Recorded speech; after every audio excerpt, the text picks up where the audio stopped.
Good morning. It's November 23rd. Thanks so much for being here today. It's a Monday.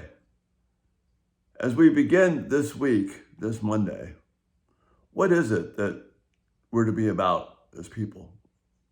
I know it sounds like a rather large, vague question, but really it isn't. I'm going to begin with reading a passage of scripture that you're probably familiar with, and then ask one of the most important questions that we will ever have to consider. It's what our life is all about. So let me read the passage and then I'll ask you the question. And maybe you can figure out the question while I'm reading. It's from Lamentations. I remember my affliction and my wandering, the bitterness and the gall. I well remember them. My soul is downcast within me. What the Jeremiah is saying here to us is that the hard things of life are there, both the things done to him and the things that he has done that grieve him. Yet, this I call to mind, and therefore I have hope. So there's reality, but then there's another greater reality. There's something he calls to mind, and that gives him hope. Because of the Lord's great love, we are not consumed, for his compassions never fail. It's not because of my grit and my determination or the luck of the draw or circumstances or somehow I just survived. It's because of the Lord's great love that we're not consumed. And then these compassions of his, they are new every morning. Great is your faithfulness. I say to myself, the Lord is my portion. In other words, I have a share in the goodness of God. Therefore, I will wait for him. In other words, I won't try and demand everything for myself, but as I walk before God, I will trust him in the midst of these things because God's compassions, his precious promises are new to me each day. Okay, there's the passage that you are familiar with, no doubt. Here's the question. Why are you here? Why am I here?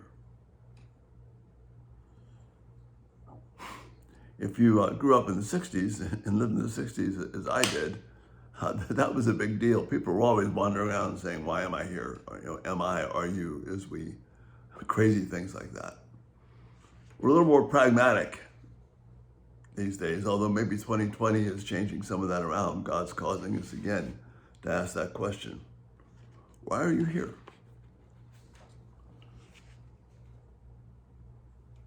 We are here because the Lord's love and his care for us has brought us to this point so that we have not been consumed by the evil of this world.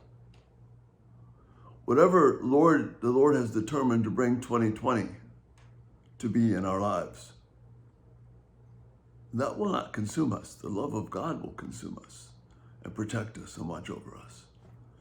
So again, why are you here?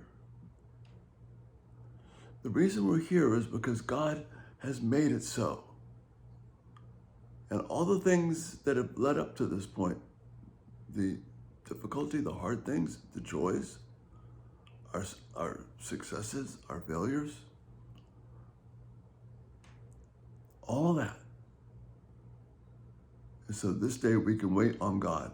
And wait in the New Testament is not sitting around on the front porch rocking in your chair saying, Lord, when will you come? When will you come? No, waiting means that I do the things that God's called me to do and see what he does with it.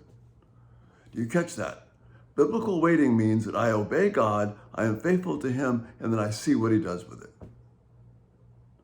And it may be something totally different than what I thought would come. But if I am faithful to him, I do what he's called me to do because of the great mercies that he's given to me. I understand I'm here to wait on the Lord. And again, waiting on the Lord means that I do the things God has called me to do and I see what he does with it. So that I can add that to the mercies that he gives me every day. That's why you're here. to wait on the Lord.